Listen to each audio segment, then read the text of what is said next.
مولاي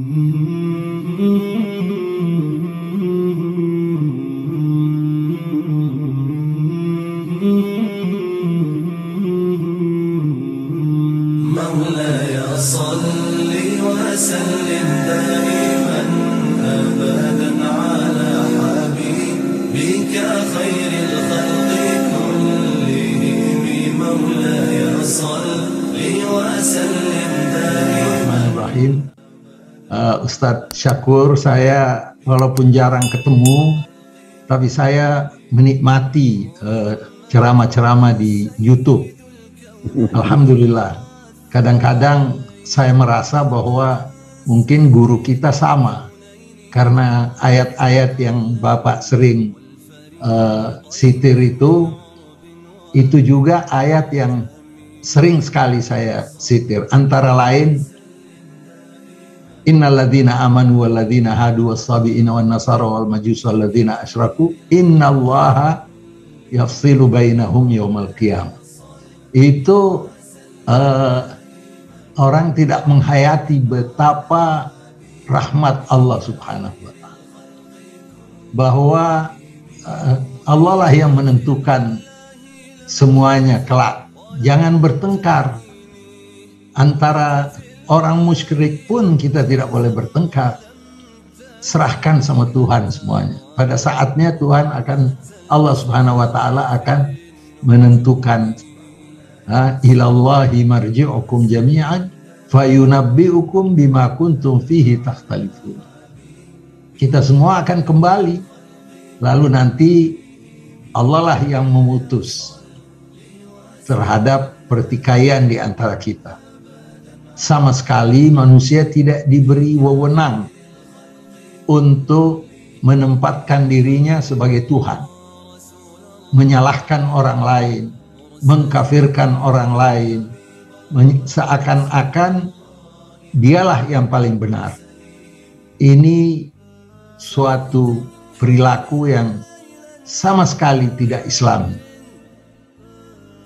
Jangankan kita sesama Muslim, dengan agama lain saja kita diperintahkan untuk ta'alu ila kalimatin sawa, cari titik temu. Karena dengan titik temu kita akan berinteraksi secara baik. Jangan selalu kita mencari titik beda, karena titik beda akan mengantar kita kepada perselisihan. Sewaktu saya membaca buku Ustadz Syakur ini, di halaman pertama saja saya sudah menikmati arti daripada kata-kata beliau. Kebesaran Tuhan dapat engkau pahami, ya, kalau tidak salah, melalui penghayatan terhadap dirimu. Jadi ya, man arafa nafsahu arafa rabbah. Ini saya kaitkan dengan pimpinan Islamic Center di Jepang. Dia bercerita bagaimana dia memeluk agama Islam. Dia bilang, kita orang Jepang ini tidak senang kalau ada orang yang meremehkan akal pikiran kita. Jadi saya bertekad pada umur 17 tahun ingin mengetahui agama apa yang pas untuk saya. Lalu dia mengatakan, saya pernah bertemu seorang Muslim dan dia menyampaikan banyak hal kepada saya yang akhirnya saya merasa muak, karena saya belum tahu persis Islam itu apa. Tapi ada seorang Muslim yang sangat bijaksana memberikan kepada saya Quran dan menyampaikan pesan. Kalau Anda ingin mengetahui Islam, bacalah terjemahan Quran ini. Jadi saya anggap ini seorang Muslim yang betul-betul bijaksana. Dan mulai hari itu saya berusaha untuk mengetahui Islam melalui Al-Quran. Dan pada akhirnya dia memeluk agama Islam dan sekarang menjadi pimpinan Islamic Center di Jepang. Intinya bahwa saya ingin mengetahui kita ini dari mana, kita akan kembali kemana, apa tujuan hidup kita. Itu pertanyaan dia yang selalu ingin dia jawab. Dan ini sebenarnya anjuran untuk kita mengetahui diri kita. Wa fi anfusikum afala tubsirun. Ya, di Quran juga sudah disampaikan, pada diri kamu tidakkah engkau mau melihat secara seksama. Dan Sayyidina Ali bin Abi Thalib pernah berpesan bahwa kalau menyentuh Al-Quran jangan hanya dibaca, tetapi istantiqil Quran. Jadikan Quran itu adalah mitra dialog. Jadi pada saat Al-Quran bilang, afahasibtum annama khalaqnakum abatan wa annakum ilaina la turja'un. Apakah kamu mengira bahwa kami menciptakan engkau, ini di dalam Al-Quran, sia-sia dan kamu tidak akan kembali kepada kami? Fa'aina tadhabun, mau kemana kamu? Jadi orang Jepang ini kelihatannya dia berusaha untuk mengetahui dirinya melalui ayat-ayat Al-Quran. Wa in ta'uddu ni'matallahi la tuhsuha.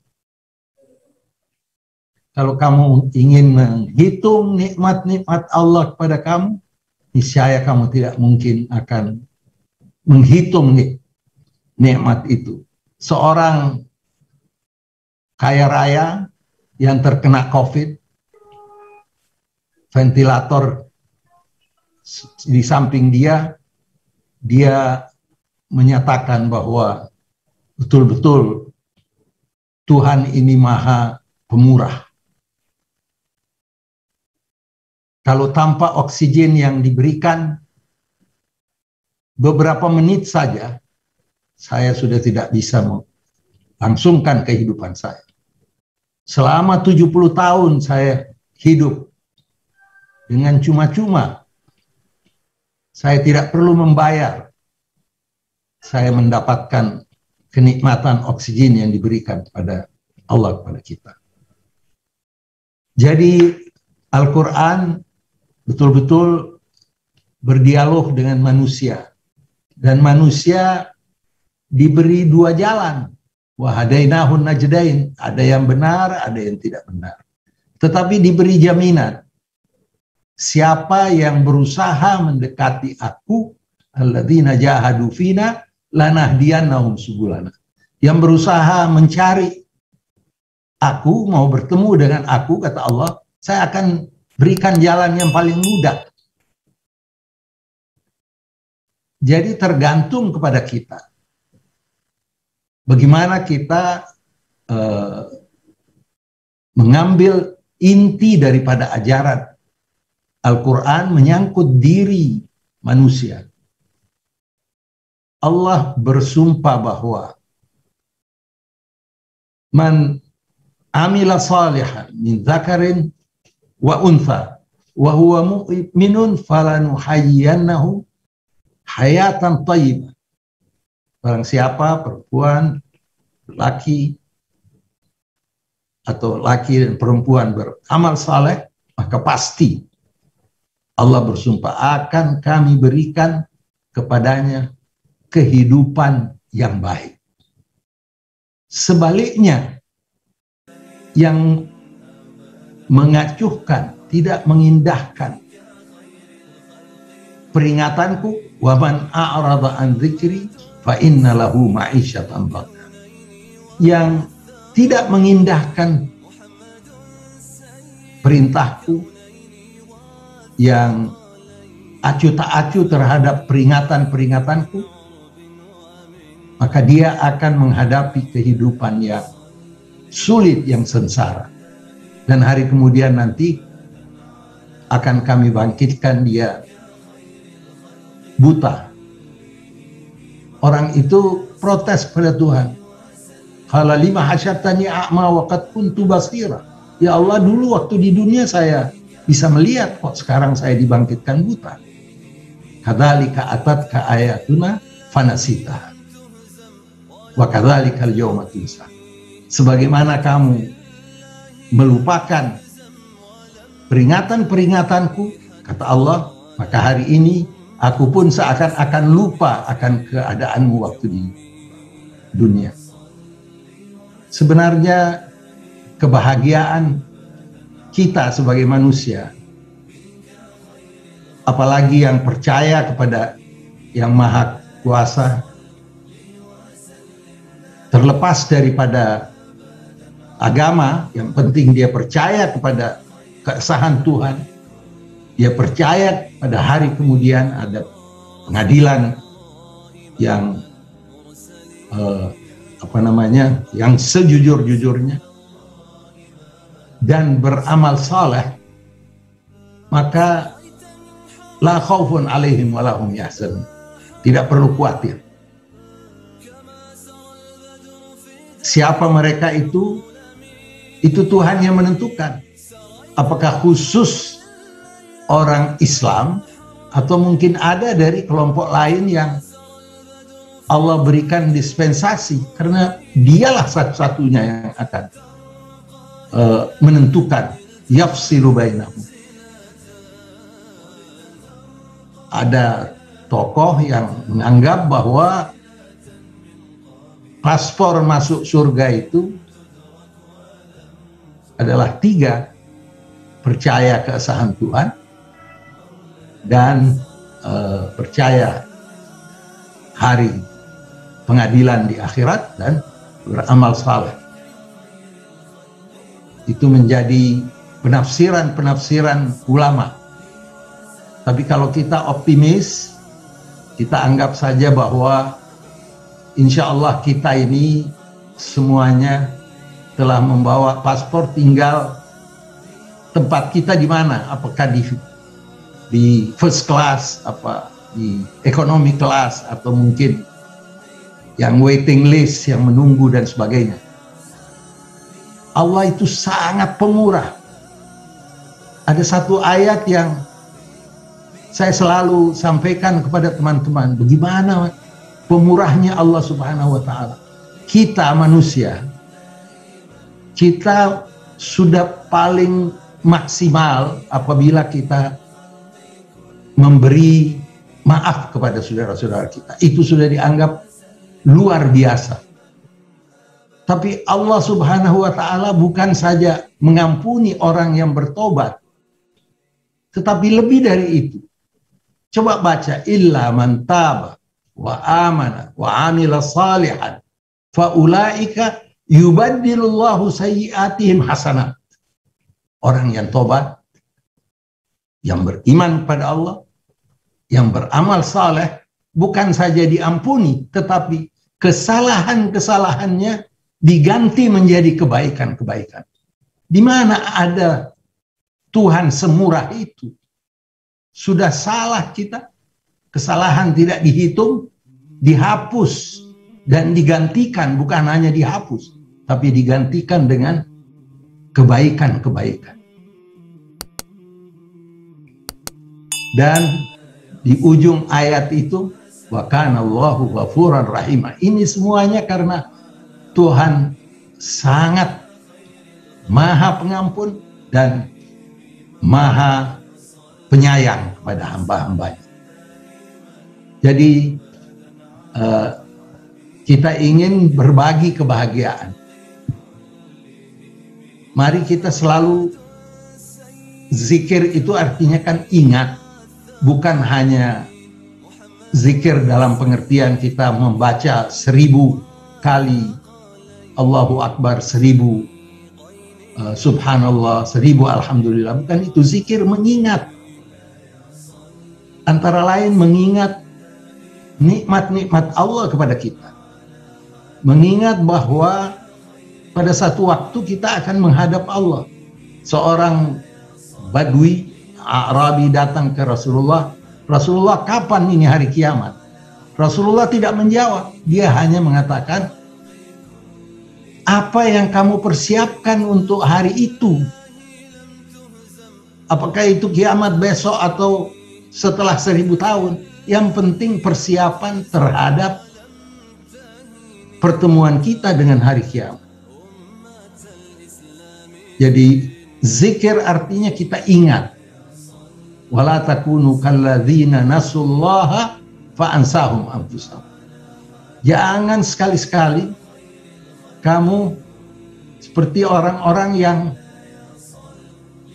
lupa kepada kebesaran Tuhan, kemurahan Tuhan, yang akhirnya mengakibatkan Allah menjadikan kamu lupa terhadap dirimu, dan dengan demikian kamu akan sesat.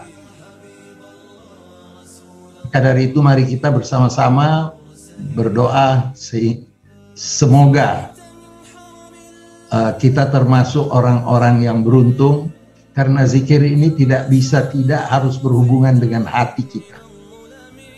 Hati yang bersih menciptakan ingatan yang kontinu terhadap kebesaran Allah. Sering kita merasa galau karena apa yang kita inginkan tidak sampai. Tapi ingat selalu bahwa kita harus bersyukur dengan apa yang kita miliki. Itu yang dimaksudkan dengan al-qanaah. Apa yang sudah kita miliki kita syukuri. Walaupun hal yang lain yang kita inginkan lebih, kita tidak capai. Karena al-qanaah adalah kanzun la yufna. Itu adalah suatu harta yang tidak habis-habisnya. Dan itulah yang diharapkan dari kita, agar insya Allah melalui pertemuan kita ini kita saling mengisi. Dan kembali lagi, isi dari buku Ustadz Syakur ini sangat menyentuh banyak hal yang dengan mudah disampaikan, bahwa mari kita berusaha untuk menjalin hubungan baik dengan sesama, khususnya kepada orang-orang yang membutuhkan uluran tangan kita.